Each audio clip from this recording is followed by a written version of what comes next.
27 വാക്യം, യേശു അവരോട് പറഞ്ഞു, നിങ്ങൾക്ക് എല്ലാവർക്കും ഇടർച്ചയുണ്ടാകും. നിങ്ങൾക്ക് എല്ലാവർക്കും ഇടർച്ചയുണ്ടാകും എന്ന് പറഞ്ഞാൽ നിങ്ങൾക്ക് എല്ലാവർക്കും പ്രലോഭനം ഉണ്ടാവും. നിങ്ങൾക്ക് എല്ലാവർക്കും എന്നെ വിട്ടുപിരിയാനുള്ള പ്രലോഭനങ്ങൾ വരും. ഇത് അപ്പോസ്തലന്മാരോട് മാത്രം പറഞ്ഞതല്ല, മറിച്ച് എല്ലാ കാലത്തുമുള്ള വിശ്വാസികളോട് പറയുന്നതാണ്. എന്താണ്? യേശുവിനെ വിട്ടുപോകാനുള്ള പ്രലോഭനം വരും. എനിക്ക് ഈ ദിവസങ്ങളിലൊക്കെ കൂടുതലും വന്ന സന്ദേശങ്ങളിൽ ഈ ദിവസങ്ങളിൽ വന്നത് വിശ്വാസ പ്രതിസന്ധിയെക്കുറിച്ചാണ്. അതായത് വലിയ വിശ്വാസം ഉണ്ടായിരുന്ന മനുഷ്യർ, ഒരുപക്ഷെ മനുഷ്യരെയൊക്കെ വിശ്വാസത്തിൽ നയിച്ചുകൊണ്ടിരുന്നവർ, അതുപോലെ പല ഗ്രൂപ്പുകളിലെയും ലീഡേഴ്സായിരുന്ന ആളുകൾ, ഇപ്പോൾ ദൈവമുണ്ടോ, യേശുവിലൂടെയുള്ള രക്ഷ സത്യമാണോ എന്ന് വിശ്വസിക്കാൻ പറ്റാത്ത, എൻ്റെ ആത്മരക്ഷ തന്നെ അപകടത്തിലായി പോവും, എന്നെ സഹായിക്കൂ എന്നൊക്കെ പറഞ്ഞിട്ടാണ്. മനസ്സിലാക്കേണ്ടത് ഇതാണ്, വിശ്വാസ പ്രതിസന്ധി നേരിടുന്ന ഒരാളെയും ഉപദേശം കൊണ്ട് തിരിച്ചെടുക്കാൻ പറ്റില്ല. ഫെയ്ത്ത് ക്രൈസിസിലുള്ള ഒരാളെയും നമുക്ക് അഡ്വൈസ് ചെയ്ത് രക്ഷിക്കാൻ പറ്റില്ല. അതിന് വിശ്വാസം തന്നെ ദൈവം കൊടുക്കണം. ആ ക്രൈസിസിൽ നമുക്ക് വെളിയിൽ നിന്ന് ഇപ്പം നമ്മൾ 1000 ന്യായങ്ങൾ യേശുവിൽ വിശ്വസിക്കാൻ പറഞ്ഞാലും വിശ്വസിക്കാൻ അവർക്ക് പറ്റില്ല. അപ്പോൾ അവിടെയാണ് ശരിക്കും വിശ്വാസം യഥാർത്ഥത്തിൽ ദൈവത്തിൻ്റെ ദാനമാണ് നമ്മൾ മനസ്സിലാക്കുക. വിശ്വസിക്കാൻ പറ്റുന്നത് എത്ര വലിയ ഭാഗ്യമാണെന്ന് തിരിച്ചറിയുന്നത് അവിടെയാണ്. നമുക്ക് വിശ്വാസം ഉണ്ടെങ്കിൽ, അല്പമെങ്കിലും വിശ്വാസം ഉണ്ടെങ്കിൽ അതിൻ്റെ വില എന്താണെന്ന് മനസ്സിലാവുന്നത് വിശ്വാസം നഷ്ടപ്പെട്ടു പോകുന്ന ഒരാളെ കാണുമ്പോഴാണ്. ഇപ്പം നമ്മൾ ഏതെല്ലാം ന്യായങ്ങൾ വിശ്വസിക്കാനായിട്ട് പറഞ്ഞാലും അവർക്കത് സ്വീകരിക്കാൻ പറ്റില്ല. ഒരു മറുവാദം മനസ്സ് കണ്ടെത്തും. എന്നാൽ വിശ്വസിക്കുന്നവന് ന്യായങ്ങളുടെ ആവശ്യമില്ല. ഇപ്പോൾ വിശ്വസിക്കുന്ന ഒരാൾക്ക് എന്തെങ്കിലും ആർഗ്യുമെൻറ്റിൻ്റെ ആവശ്യമുണ്ടോ? ഇപ്പോൾ യേശു രക്ഷകനാണ് എന്ന് തെളിയിക്കൂ എന്ന് പറയേണ്ട ഒരു ആവശ്യമില്ല. അല്ലാതെ തന്നെ അത് വിശ്വാസമായിട്ട് അകത്ത് കിടക്കുകയാണ്. ഞാൻ പറഞ്ഞിട്ടില്ലേ, ഒരു 10,000 എതിർവാദങ്ങളുമായിട്ട് ലോകത്തെ ഏറ്റവും വലിയ രക്തസാക്ഷി നിങ്ങളുടെ അടുത്തേക്ക് വന്നാലും ആർഗ്യുമെൻ്റ് എല്ലാം സത്യമാണെന്ന് ബോധ്യപ്പെട്ടാലും നിങ്ങൾക്ക് വിശ്വാസമല്ല. അതായത് ഒരു ആർഗ്യുമെൻറ്റിനും, ഇപ്പം ആരെങ്കിലും പറയുന്ന ഒരു വാദഗതിക്കും യേശുവിലൂടെയുള്ള രക്ഷയെക്കുറിച്ച് സംശയിക്കാൻ പ്രേരിപ്പിക്കില്ല. അങ്ങനെ അകത്ത് വിശ്വാസം കിട്ടണം. അപ്പം ഞാനിത് പറയുന്നത് എന്താണെന്ന് വെച്ചാൽ, ഈശോ അപ്പോസ്തലന്മാരോട് പറയുകയാണ്, നിങ്ങൾക്ക് എല്ലാവർക്കും ഇടർച്ചയുണ്ടാകും. അപ്പം നമ്മൾ കാണുന്നത് ആർക്കാണ്?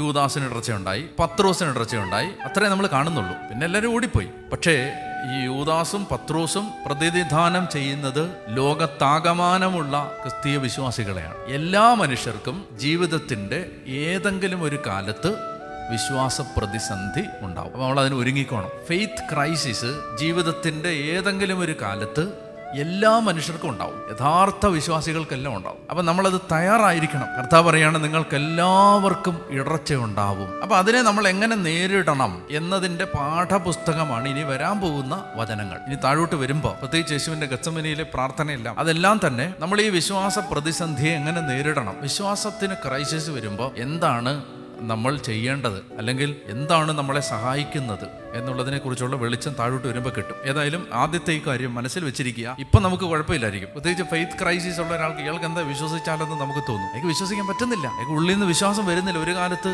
വളരെ അന്ധമായിട്ട് യേശുവിനെ വിശ്വസിച്ചിരുന്ന ആളാണ്, ഇപ്പോൾ വിശ്വസിക്കാൻ പറ്റുന്നില്ല. അങ്ങനെ ഒരാളെ നമുക്ക് ഒരു ഉപദേശം കൊണ്ട് സഹായിക്കാൻ പറ്റില്ല. എന്ത് ചെയ്യാൻ പറ്റും? കുറേ ആർഗ്യുമെൻറ്റ്സ് പറഞ്ഞുകൊണ്ട് വിശ്വസിക്കാൻ പറ്റുമോ? ആർഗ്യുമെൻറ്റ്സ് എല്ലാം യൂട്യൂബിൽ കിടപ്പില്ലേ?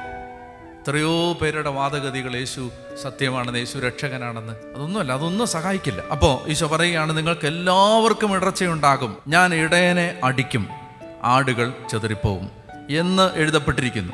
എവിടെ എഴുതപ്പെട്ടിരിക്കുന്നു? സക്കറിയ പ്രവചനം 13 അധ്യായം 7 മുതൽ. സൈന്യങ്ങളുടെ കർത്താവ് അരുളി ചെയ്യുന്നു, എൻ്റെ ഇടയനെതിരെ, എന്നോട് ചേർന്ന് നിൽക്കുന്നവനെതിരെ വാളെ നീ ഉയരുക, ഇടയനെ വെട്ടുക, ആടുകൾ ചിതറട്ടെ, ദുർബലർക്കെതിരെ ഞാൻ കരം ഉയർത്തും. അതാണത്. അതായത് ഇടയനെ അടിക്കുക എന്നല്ല, വെട്ടുക. ഇടയനെ ശരിക്കും ഇടയനെ വെട്ടുക, ആടുകൾ ചിതറട്ടെ. അപ്പോൾ ഞാൻ ഇടയനെ അടിക്കും, അപ്പോൾ ആടുകൾ ചിതറിപ്പോകുമെന്ന് എഴുതപ്പെട്ടിരിക്കുന്നു. എന്നിട്ട് 28 വാക്യം, ഞാൻ ഉയർപ്പിക്കപ്പെട്ടതിന് ശേഷം. പക്ഷേ ഇത് കഴിഞ്ഞിട്ട് ഉടനെ കർത്താവ് പ്രത്യാശയുടെ വെളിച്ചം തരുന്ന വാക്കുകൾ പറയുകയാണ്. ഞാൻ ഉയർപ്പിക്കപ്പെട്ടതിന് ശേഷം, അപ്പം ഞാൻ ഉയർത്തെഴുന്നേറ്റതിന് ശേഷം നിങ്ങൾക്ക് മുമ്പേ ഞാൻ ഗലീലയിലേക്ക് പോകും. എന്തിനാണ് ഗലീലയിലേക്ക് പോകുന്നത്? ഇത് ഈശോ ഉത്ഥാനം ചെയ്തതിന് ശേഷം സ്ത്രീകൾക്ക് പ്രത്യക്ഷപ്പെടുമ്പോൾ സ്ത്രീകളോട് പറയുന്നുണ്ട്, എൻ്റെ ശിഷ്യന്മാരോട് പറയണം, നിങ്ങൾ എന്നെ എവിടെ വെച്ച് കണ്ടുമുട്ടും? ഗലീലയിൽ വെച്ച്. ഉത്ഥാനം ചെയ്ത കർത്താവ് ഗലീലയിലേക്കാണ് പോകുന്നത്, ജെറുസലേമിലേക്കല്ല. എന്തുകൊണ്ടായിരിക്കും അത്? പല കാരണങ്ങളുണ്ട്. ഒന്ന്, ഗലീലയിലാണ് എല്ലാം ആരംഭിച്ചത്. അപ്പോൾ ഒരു സൈക്കിൾ പൂർത്തിയാവണമെങ്കിൽ ഗലീലയിലെല്ലാം അവസാനിക്കണം. ഗലീലയിൽ ആരംഭിച്ച് ജെറുസലേമിൽ പൂർത്തിയായി, ഇനി ഗലീലയിൽ അവസാനിക്കണം എല്ലാം. അപ്പോൾ അതാണ് ഒരു കാര്യം. പിന്നെ വേറൊരു കാര്യം എന്ന് പറഞ്ഞാൽ, ഈ ലോകത്തിൻ്റെ അതിർത്തികളിലേക്ക് പോകാനുള്ള ഏറ്റവും എളുപ്പമുള്ള ലൊക്കേഷൻ ഏതാണ്? ഗലീലിയാണ്. ഞാൻ നേരത്തെ പറഞ്ഞിട്ടുണ്ട്, ഗലീലി ലോകത്തിൻ്റെ ക്രോസ് റോഡാണ്. അതായത് ആഫ്രിക്കയിൽ നിന്ന് അറേബ്യയിലേക്കും യൂറോപ്പിൽ നിന്ന് ഏഷ്യയിലേക്കും വരുന്ന റോഡുകൾ സംഗമിച്ചിരുന്നത് ഈ പ്രദേശത്താണ്. അപ്പോൾ അതുകൊണ്ടാണ് ലോകത്തിൻ്റെ ഒരു നാൽക്കവലയാണ് ഗലീലി. അതുകൊണ്ട് തന്നെ ഗലീലിയിൽ നിന്നാണ് ഇതെല്ലാ ഇടങ്ങളിലേക്കും പോകേണ്ടത്. അപ്പോൾ അതുകൊണ്ട് കർത്താവ് പറയുകയാണ്, ആ ഉത്ഥാനത്തിന് ശേഷം ഞാൻ ഗലീലിയിലേക്ക് പോകും. പിന്നീട് പല കാരണങ്ങളുണ്ടാവാം. ഏതായാലും ഈശോയ്ക്ക് ചിലപ്പോൾ ഈശോയെ വിശ്വസിച്ച ആളുകളുള്ളത് ഗലീലിയിലാണ്, ജെറുസലേമിലല്ല. അപ്പോൾ അങ്ങനെ പല കാരണങ്ങൾ കൊണ്ട് കർത്താവ് പറയുകയാണ്, ഉത്ഥാനത്തിന് ശേഷം ഞാൻ ഗലീലിയിലേക്ക് പോകും. 29 പത്രോസ് പറഞ്ഞു, എല്ലാവരും ഇടറിയാലും ഞാൻ ഇടറുകയില്ല. കണ്ടോ, ആത്മാർത്ഥത കൊണ്ട് പറഞ്ഞാണ്, അല്ലെങ്കിൽ ഒരു കള്ളത്തരം പറഞ്ഞല്ല, ആത്മാർത്ഥമായിട്ട് പറഞ്ഞാണ്. ഞാൻ ചെയ്യില്ല. നമുക്ക് ജീവിതത്തിൽ ഒരിക്കലും ഒന്നിനെക്കുറിച്ചും അങ്ങനെ പറയാൻ പറ്റില്ല. അങ്ങനെ ഒരു അവകാശവാദം ഈ ജഡത്തിന് ഉന്നയിക്കാൻ പറ്റില്ല. മനസ്സിലായില്ലേ?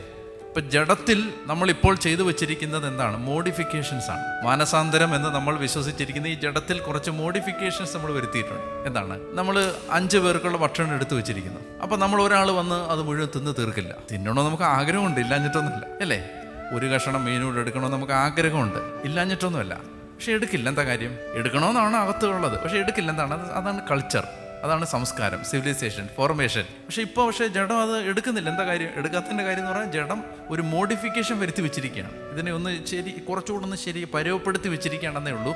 ജഡം മാറിയിട്ടില്ല. ശരീരം പഴയത് തന്നെയാണ്. രൂപാന്തരപ്പെട്ട് അവൻ്റെ മഹത്വമേറിയ ശരീരം പോലെ രൂപാന്തരപ്പെടുന്നത് വരെ നമ്മൾ പഴയ ആളുകൾ തന്നെയാണ്. അത്യാവശ്യം ചില ഭേദഗതികളൊക്കെ വന്നിട്ടുണ്ടെന്നേ ഉള്ളൂ. ആ ജഡത്തിന് ഒരിക്കലും ഈ അവകാശവാദം ഉന്നയിക്കാൻ പറ്റില്ല. ഞാൻ ആരിടറിയാലും, സത്യം പറഞ്ഞാൽ അങ്ങനെ പറയുന്നവരാണ് ചിലപ്പോൾ ആദ്യം ഇടറാൻ പോകുന്നത്. അപ്പോൾ അതുകൊണ്ട് അത് എന്താ നമ്മളിത് പഠിപ്പിക്കുന്ന അറിയാം. ഇപ്പം നമ്മൾ നിൽക്കുന്നുണ്ടെങ്കിൽ അതെന്തുകൊണ്ടാണ്? അത് കൃപ കൊണ്ട് മാത്രമാണ്. നമ്മൾ വീഴാതെ നിൽക്കുന്നുണ്ടെങ്കിൽ അത് കൃപ കൊണ്ട് മാത്രമാണ്, അത് ജഡത്തിൻ്റെ ശക്തിയിലല്ല. ആ പൗലോസപ്പോസ്തലൻ പറഞ്ഞ, ഞാൻ എന്തായിരിക്കുന്നോ അത് ദൈവകൃപയാലാണ്. ഞാനല്ല അധ്വാനിച്ചത്, എന്നിലുള്ള ദൈവകൃപയാണ് അധ്വാനിച്ചത്. ഇതെപ്പോഴും നമ്മുടെ മനസ്സിൽ വേണം. എന്ത് ബലം നമുക്കുണ്ടെങ്കിലും അതൊരു ഗ്രേസിൽ സംഭവിക്കുന്നതാണ്. ഒരാൾക്കും ഇപ്പോൾ ചില ആളുകളെ കുറിച്ച് നമ്മൾ പറയില്ലേ, വിശ്വസിക്കാൻ പറ്റുന്നില്ല അയാൾ അങ്ങനെ ചെയ്തു എന്ന്. കാരണം അയാളുടെ ഇത്രയും നാളത്തെ ഹിസ്റ്ററി വെച്ച് പരിശോധിക്കുമ്പോൾ ഇന്ന് വരെ അയാൾക്ക് അങ്ങനെ ഒരു കാര്യം ഉണ്ടായിട്ടില്ല. അപ്പം എന്നും വർഷങ്ങളായിട്ട് ഇങ്ങനെ തന്നെ പെരുമാറുന്ന ഒരാളായിരുന്നെങ്കിൽ നമുക്ക് വിശ്വസിക്കാൻ പറ്റുന്നത്. പക്ഷേ ഇത്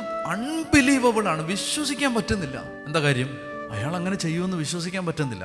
പക്ഷേ ദൈവത്തിൻ്റെ കണ്ണിൽ നിന്ന് നോക്കുമ്പോൾ അയാളെന്നല്ല, ആരും എന്തും ചെയ്യാം. കാരണം ആത്യന്തികമായിട്ട് ഇത് ജഡമാണ്. അപ്പോൾ അതുകൊണ്ട് അത്തരം ഒരു അവകാശവാദവും ഞാൻ മരിക്കുന്നവരെ യേശുവിനെ തള്ളിപ്പറയില്ല, ഇത് നമുക്ക് പറയാൻ പറ്റില്ല. അതാണ് എൻ്റെ ആഗ്രഹം എന്ന് പറയാം. കർത്താവേ, മരണം വരെ നിന്നെ ഒറ്റക്കൊടുക്കരുതെന്നാണ് എൻ്റെ ആഗ്രഹം, അല്ലെ അതിന് എന്നെ സഹായിക്കണേന്ന് പറയാം. ഒരിക്കലും ഈ ജഡത്തിൽ ഒരു അവകാശവാദവും ഉന്നയിക്കാൻ പാടില്ല. ഇപ്പം എന്നെ കൊന്നെന്ന് പറഞ്ഞാലും ഞാൻ അങ്ങനെ ചെയ്യില്ല എന്ന് നമ്മൾ പറയില്ലേ? പറയാൻ പറ്റില്ല. നാളെ നമ്മൾ ചെയ്തെന്ന് വരാം. മനുഷ്യൻ്റെ അവസ്ഥ ഇപ്പം നമ്മൾ 20ാമത്തെ വയസ്സിൽ ചിന്തിക്കുന്നവരാണോ 30ാമത്തെ വയസ്സിൽ ചിന്തിക്കുന്നത്? 30ാമത്തെ വയസ്സിൽ ചിന്തിക്കുന്നത് 40ാമത്തെ വയസ്സിൽ ചിന്തിക്കുന്നത് അല്ല. ആറ്റിറ്റ്യൂഡ് മാറാം. അതുകൊണ്ട് ഈ മനുഷ്യൻ്റെ സ്വാഭാവിക ശക്തിയിൽ ആശ്രയിച്ചുകൊണ്ട് ഒരു സെൻറ്റൻസ് ചെയ്യാൻ പറ്റില്ല.